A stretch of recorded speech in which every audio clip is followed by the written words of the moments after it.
নমস্কাৰ, মই ৰাজু ভিয়াই আপোনালোকক ৰং বিৰং পেজলৈ আকৌ এবাৰ স্বাগতম জনাইছোঁ। আজি মোৰ লগত আছে এনে এজন বিশেষ ব্যক্তি যাৰ মানে প্ৰেৰণাত ময়ো কিছু সময় থমকি ৰৈছোঁ আৰু তেখেতৰ যিখিনি লিখনি সেই লিখনি মই এটা কাম কৰিলোঁ, খুব প্ৰেৰণাদায়ক। তেখেতৰ জন্মস্থান অসমৰ শংকৰী ধৰ্মৰ প্ৰসাৰৰ ক্ষেত্ৰত আগবঢ়া আৰু বস্ত্ৰনগৰী শুৱালকুছি। সঁচাকৈ বহুত প্ৰেৰণাদায়ক সেই মানুহজনক আজি লগ কৰাবলৈ গৈ আছোঁ। আহকচোন চাওঁ আমাৰ এই সৰু পডকাষ্ট। আমাৰ মাজত আছে অতিকৈ শ্ৰদ্ধাৰ সত্ৰধৰ দাস। দাদা নমস্কাৰ। নমস্কাৰ। হয়, আজি বহুদিনৰ মূৰত আপোনাক লগ পাইছোঁ আৰু আপোনাৰ এটি গান ভূপেন দাৰ ওপৰত যিটো লিখিছে খুবেই ধুনীয়া, বহুত আৱেগিক। আজি আমাৰ ৰং বিৰং পেজলৈ আপোনাক শ্ৰদ্ধা জনাই আপোনাক নিমন্ত্ৰণ জনাইছোঁ। কওকচোন আপোনাৰ মনৰ কথা। আপুনি ইয়াতে আহি ৰং বিৰং পেজৰ হৈ কিছু কথা জানিবৰ কাৰণে যে ইচ্ছা প্ৰকাশ কৰিছে, প্ৰথমতে মই আপোনাক ধন্যবাদ জ্ঞাপন কৰিছোঁ আৰু ইয়াৰ দ্বাৰা হয়তো শ্ৰোতা বন্ধুসকল অলপ উপকৃত হ'ব, এইখিনি আশা কৰিছোঁ। আৰু দাদা কওকচোন, আপোনাৰ জন্মস্থানৰ যি মাটি, সেই মাটিৰ গুণ লৈ আজি আপুনি গুৱাহাটী মহানগৰীত যে আছে, আপুনি কষ্ট কৰিছে জীৱনৰ এই যে আপোনাৰ যাত্ৰা, এই যাত্ৰাত আপোনাৰ প্ৰথম এই গীত সুৰ, আপোনাৰ যি আধ্যাত্মিকতা, এইটো কেনেকৈ আহিল? সৰুৰ পৰা আমি ভূপেন দাৰ গীত শুনিছিলোঁ, জ্যোতিপ্ৰসাদ বিষ্ণুৰাভাৰ গীত শুনিছিলোঁ আৰু মোৰ দেউতা অলপ ছ'চিয়েলি বা সামাজিকভাৱে দায়বদ্ধ আছিলে। কিছুমান ভাৰতবৰ্ষৰ দৰকাৰী আৰু খুব গুৰুত্বপূৰ্ণ নাম মই সৰুতেই শুনিছিলোঁ, যেনে আমাৰ লোকপ্ৰিয় গোপীনাথ বৰদলৈ, বিষ্ণু ৰাভা, জ্যোতিপ্ৰসাদ, এনেকৈ কিছুমান মানুহৰ বা বিখ্যাত মানুহৰ নাম মই সৰুতেই শুনিছিলোঁ আৰু সেই নামবিলাক শুনি তেওঁলোকৰ প্ৰতি মই আকৃষ্ট হৈছিলোঁ। কথা বাৰ্তাত হেম বৰুৱা, এইবিলাক নাম সৰুতেই শুনিছিলোঁ। খুব সুন্দৰ। বিশেষকৈ ভূপেন দাৰ যিটো জন্মৰ এইটো বছৰেকীয়া এটা আমাৰ পৰিকল্পনা আৰু যিটো গোটেই অসমখনে এয়া অসমত আজি যিটো এটা সাংঘাতিক আন্দোলন বুলি ক'ব লাগিব, মানে জনসমাগম, এইটোত আপোনাৰ কেনেকুৱা মানে অনুভৱটো আৰু যি লিখিছে আপুনি গানটো অকণমান কৈ দিয়কচোন। মানে ভূপেন দাই গোটেই জাতিটোক একতাৰে বান্ধিব, শংকৰদেৱ আৰু মাধৱদেৱে গোটেই জাতিটোক একতাৰে বান্ধিছিল। তাৰপাছত বিষ্ণু ৰাভা, জ্যোতিপ্ৰসাদে আহি সেই বান্ধোনটো কটকটীয়া কৰিলে আৰু ভূপেন দাৰ গীতবিলাকে আৰু বেছি কটকটীয়া কৰিলে। গতিকে ভূপেন দা মহাপুৰুষৰ পাছত আজিতো ভূপেন দা নাই, তেওঁৰ আদৰ্শটো আমাৰ মাজত আছে। ভূপেন দাক আমাক আজি এই কাৰণেই লাগে, আমি যাতে মিলি জুলি ভালকৈ জাতিটো জীয়াই থাকিব পাৰোঁ, ভূপেন দাৰ পৰা অনুপ্ৰেৰণা পাব পাৰোঁ। সেই গতিকে এই অনুষ্ঠানৰ আজিকালি প্ৰয়োজনীয়তা আছে। ঠিক আছে। আৰু আপুনি যিটো গীত লিখিছে নতুনকৈ, তুমি আহিলেই, অকণমান আপোনাৰ মুখেদিয়ে সেই গানটোৰ সাৰমৰ্ম তথা অকণমান যদি গাই দিয়ে ভাল লাগিব। তাৰমানে ভূপেন দাৰ মই বহুত সংগীতৰ অনুষ্ঠান মই প্ৰত্যক্ষ কৰিছিলোঁ। মই ভূপেন দাক বহুকেইখন অনুষ্ঠানত নিজে লৈ গৈছিলোঁ, নিজে একেলগে গাড়ীত গৈছিলোঁ। তেতিয়াই মই ভূপেন দাৰ দাদা চাহেব ফাল্কে বঁটা, ভূপেন দাৰ ওপৰত কোনোবাই ৰিচাৰ্চ কৰিব, এই কথাখিনি এদিন মোক ভূপেন দাই, তেওঁ চাগে চিপেটৰী হিচাপে আগতীয়াকৈ মোক কৈছিলে, কিন্তু মই গম পাইছিলোঁ যে কিবা এটা এই কথাখিনি সফল হ'ব, কাৰণ তেখেতৰ গুণ এটা আছে, সাংঘাতিক গুণ এটা আছে। তেখেতে এদিন গাড়ীত গৈ থাকোঁতে মোৰ লগত সেই গাড়ীখনত আছিলে আমাৰ তবলা বাদক চঞ্চল খা, মই আৰু ভূপেন দা আৰু ড্ৰাইভাৰ আছিলে। একেলগে আমি কিছু দূৰত্বত আমি একেলগে গৈ আছিলোঁ। গৈ থাকোঁতেই মই ভূপেন দাৰ গীতৰ বিষয়ে ভূপেন দাৰ সন্মুখতে আলোচনা কৰিছিলোঁ। তাৰপাছত ভূপেন দাই সেই কথাখিনি গম পাইছে, পোৱাৰ পাছত কৈছে এদিন মই ভাৰত ৰত্নৰ কাৰণে চাগে পাম। তেতিয়া মনটো মই কৈছোঁ আমাৰ শুভেচ্ছা থাকিল, ভাৰত ৰত্ন পাব। আৰু কৈছিলে মোৰ গীতৰ ওপৰত এদিন কোনোবাই ডক্টৰেট ৰিচাৰ্চ কৰিব, আজি ৰিচাৰ্চ কৰি আছে, মিলিছে। আৰু মোৰ সৌভাগ্য হৈছিলে কি, ভূপেন দাৰ সন্মুখত ভূপেন্দ্ৰাৰ বিষয়ে গীতৰ বিষয়ে কথা ক'বৰ কাৰণে মোৰ সৌভাগ্য হৈছিলে। আজি তাৰ প্ৰমাণ হিচাপে মোৰ লগত এটা হেৰি আছে, ষ্টিল ফটোগ্ৰাফ, ষ্টিল ফটো এক কপি আছে, মই দেখুৱাই দিম। তাতে মই 4টা গানৰ ওপৰত খুব সংক্ষেপে কৈছিলোঁ। গৌৰীপুৰীয়া গাভৰু দেখিলোঁ, দুখন ঠাইৰ মিলন, দুটা নদীৰ মিলন, গৰাধৰ নৈ আৰু দিখৌ নৈ, কইনাকে দেখুৱাম গৈ দিখৌ নৈৰে পাৰ, শ্বিলঙৰে মনালিছা লিংডো, এইটো আমাৰ। তাৰপাছত চিয়াঙৰে গালং, এইটো অৰুণাচলৰ আমাৰ মাজত।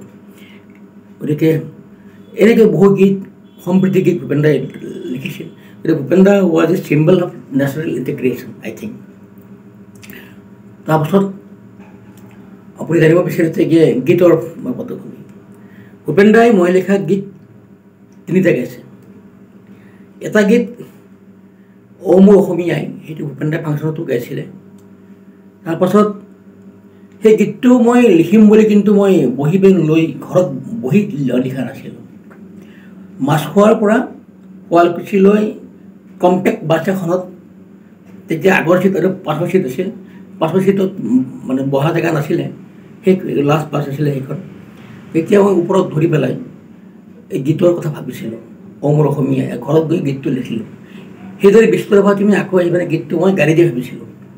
গাড়ীটো মানে ভালকৈ অহা নাই, তাৰমানে মানে মনটো ক'ৰবাত থাকে। মানে বিষ্ণুৰাভা দেৱকো গোৱাইছে আপুনি? বিষ্ণুৰাভা দেৱৰ ওপৰত, দেৱৰ ওপৰত মই প্ৰথম এটা গীত লিখিছিলোঁ। সেই গীতটো ভূপেন্দ্ৰাই শুনিছিল, বিষ্ণুৰাভা তুমি আকৌ আহিবানে। আৰু গীতটোৰ আজিও বহুত তাৎপৰ্য আছে, মানুহে আজিও বজায়। মোৰ ইউটিউবতো গীতটো চলি আছে। গতিকে এইবিলাক গীত লিখিবৰ কাৰণে বহুত মানুহে ভাবে যে এটা পৰিৱেশ লাগিব, ৰুম এটা লাগিব, কিবা লাগিব, সেইটো লাগিব। কিন্তু চিন্তাখিনিৰ কাৰণে কিন্তু পৰিৱেশৰ দৰকাৰ নাই, সেইটো এনেই আহি যাব। সংগ্ৰামৰ মাজতো এই বস্তু আহি যাব। যেনেকৈ ভূপেন্দ্ৰাই যেতিয়া গৈছিলে চীনা আক্ৰমণৰ সময়ত অৰুণাচলৰ কামেং সীমান্তত, তেতিয়া ভূপেন্দ্ৰাই মোক নিজে কোৱা কথা, মই আৰু কামেং সীমান্ত গীতটো লিখিম বুলি ঘৰত লিখা নাই, মই গৈ পাইছোঁ, ডেড বডিবিলাক পৰি আছে। গতিকে তেতিয়াই ভূপেন্দ্ৰাই লিখিছিল, আজি কামেং সীমান্ত দেখিলোঁ, দেখি শত্ৰুৰ চিনিলোঁ, আৰু শত সহস্ৰ ভূমনি হেৰি লৈ মই অশ্ৰুঞ্জলি যাছিলোঁ। গতিকে গীত এটা পৰিৱেশৰ ওপৰত হয়। গীত এটা মানে যিটো মানে আপোনাৰ এটা সংগ্ৰামৰ এটা পাৰ্ট বুলি ভাবোঁ। গতিকে কিন্তু পাছত সেইখিনি ঘৰত মানে অলপ মিহি কৰিব লাগিব আৰু এইটোৱে। খুব সুন্দৰ। আজি তেখেতৰ জন্ম উদযাপন যেনেকৈ কৰিছে মানুহবিলাকে, খুব সুন্দৰ এটা পৰিৱেশ চলি আছে। তাৰ মাজত আপোনাৰ অনুভৱ, গুৱাহাটী মহানগৰীটো এতিয়া কংক্ৰিটৰ নিচিনা হৈ গৈছে। তো আপোনাৰ এই যে যি অনুভৱ, লিখা মেলাৰ কথা ক'লে, এতিয়া গুৱাহাটী মহানগৰীত সেই পৰিৱেশটোৰ কাৰণে পাৰা যায়নে গান লিখিব? আমি যদি ভূপেন্দ্ৰা, বিষ্ণুৰাভা, জ্যোতিপ্ৰসাদক লৈ যদি চৰ্চা নকৰোঁ, আমাৰ মহাপুৰুষ দুজনৰ কথা যদি আমি চিন্তা নকৰোঁ, এইটো জাতি হৈ নাথাকে। হয়, এটা আৰু কি আৰু মানে এটা যন্ত্ৰ হৈ আছে। মই ঘৰত আছোঁ, খাই লৈ আছোঁ, আপুনি থাকিব গাড়ী লৈ গৈ আছে। জাতীয়তা কোনে জীয়াই থাকিব? জাতীয় নায়কসকলৰ চিন্তাখিনিহে আমাক জীয়াই ৰাখিব ভৱিষ্যতৰ প্ৰজন্মক। আৰু জাতীয় নায়কবিলাকে এনেকুৱা কাম কৰি গৈছে যে খুব টাইম বিং বা এটা সময়ৰ কাৰণে কৈ যোৱা নাই, মানে একদম মানে আহি থকা সময় অদূৰ ভৱিষ্যতৰ কাৰণেও মানে জাতীয় নায়কবিলাকে কাম কৰি গৈছে বা চিন্তা কৰি গৈছে। সেই চিন্তাৰে আমি চলি আছোঁ। তাৰ আপুনি যদি কথা ক'লে এই গীতটো, এই গীতটো মই কেনেকৈ লিখিলে, মই লক্ষ্য কৰি আছিলোঁ ভূপেন্দ্ৰাৰ ফাংচনত, ভূপেন্দ্ৰা যেতিয়া আহিব এটা উদিলি মুদিলি পৰিৱেশ সৃষ্টি হয়। মানুহবিলাক আগৰ পৰা গোটেই মঞ্চখনত যেতিয়া তেওঁ আহিব, আৰু তাৰ আগৰ পৰাই এটা উদিলি মুদিলি পৰিৱেশ। যেনেকৈ আমাৰ বিহু আহিল বা আমাৰ এটা ফেষ্টিভেল আহিল, মানুহবিলাকৰ এটা উদিলি মুদিলি পৰিৱেশ নহয়। এই ভূপেন্দ্ৰাৰ সেই উদিলি মুদিলি পৰিৱেশ এটা আছে। বা ভূপেন্দ্ৰা আহিব বুলি মানুহবিলাক মানে ইমান ফূৰ্তি হৈ থাকে মানুহবিলাকে, সেই বস্তুটো মই সৰুৰ পৰা দেখিছোঁ। অকণমান লিৰিক্সটো হেৰি কৰি দিব নেকি আপুনি যিটো লিখিছে? তাৰমানে কথা হ'ল কি, ভূপেন্দ্ৰা আহিলে সেই হয়, সভাবিলাক শুৱনি হয়। ভূপেন্দ্ৰাৰ এনে এটা ষ্টাইল আছে, বহা ষ্টাইল, কথা কোৱা ষ্টাইল, থিয় হোৱা ষ্টাইল, ভাষণ দিয়া ষ্টাইল, হাৰমনিয়ামটো ধৰা ষ্টাইল, এইটো কিন্তু বহুত শিল্পীৰ নাই। ভূপেন্দ্ৰাই যেতিয়া হাৰমনিয়ামত যেতিয়া তেওঁ আঙুলিটো ফুৰাব, সেয়া যদি ৰঘুনন্দনে গাব চকু টকু মুদি সেইটো অনন্য এটা মানে এটা মুহূৰ্ত এটা বুলি ক'ব পাৰি আপুনি সেই পৰিৱেশটো মানে দেখিছে তেওঁৰ লগত গৈছে আপুনি ভাগ্যৱান বুলিয়ে ক'ব লাগিব কিছু পৰিমাণে ভাগ্যৱান বুলি ক'ব লাগিব নহ'লে মই সময় অৱস্থিত কৰা হ'ব নহয় হয় ঠিক আছে আমি ইয়াৰ মাজতে তেখেতৰ আপুনি যিটো গীত লিখিছে অকণমান আমি ৰাইজসকলক দেখাই দিছোঁ গানটো চলি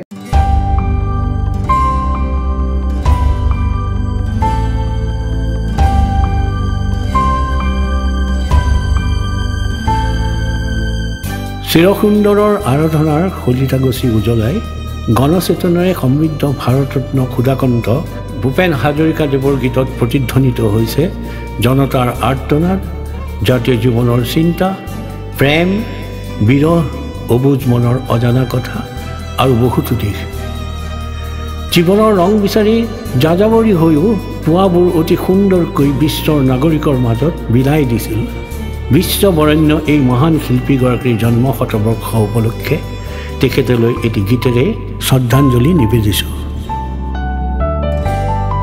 তুমি আহিলে সভাবোৰ শুৱনি হয় ভাবুৰ সুৰ হয় তুমি আহিলে সভাবোৰ শুৱনি হয় ভাবুৰ সুৰ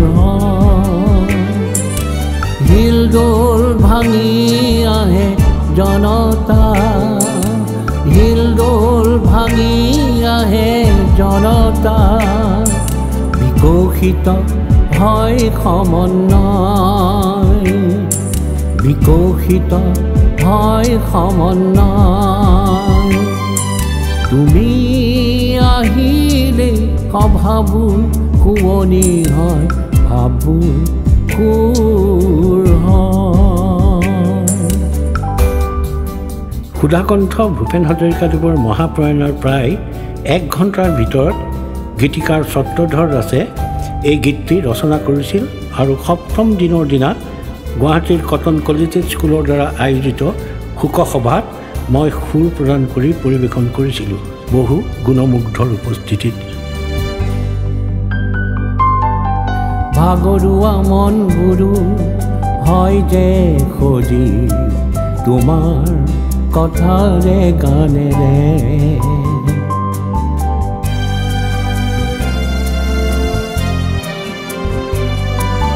ভাগৰুৱা মনবোৰো হয় যে খজি তোমাৰ কথাৰে গানেৰে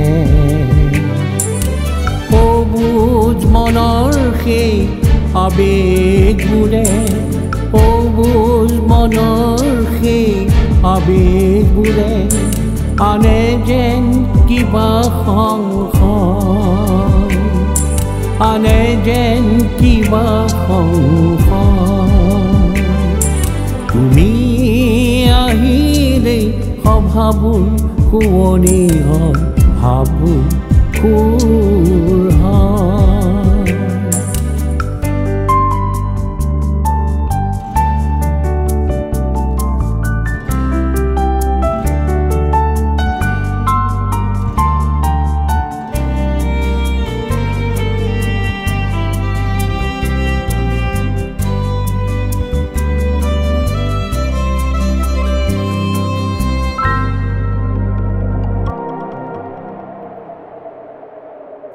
কি যে বাতৰি আহিল আকাশে বতাহে কি যে বাতৰি আহিল আকাশে বতাহে তুমি যে আৰু নাই নাই নাই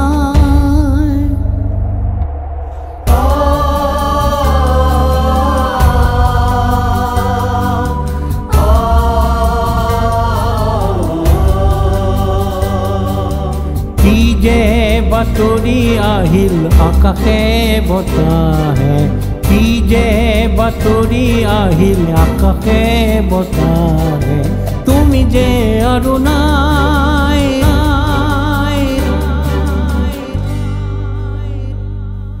থমকি ৰলো এপল থমকি ৰলো পল চকুলো টুকি এয়া যে মৌন সময় এয়া যে মৌন সময় এই মহান শিল্পীগৰাকী যদিও বা আমাৰ মাজত নাই তেখেতৰ অমূল্য সৃষ্টিৰাজি সৰ্বকাল বিশ্বৰ প্ৰতিগৰাকী নাগৰিকৰ অন্তৰত বিয়পি পৰক তেখেতৰ পুণ্য আত্মাৰ চিৰশান্তি কামনা কৰিলোঁ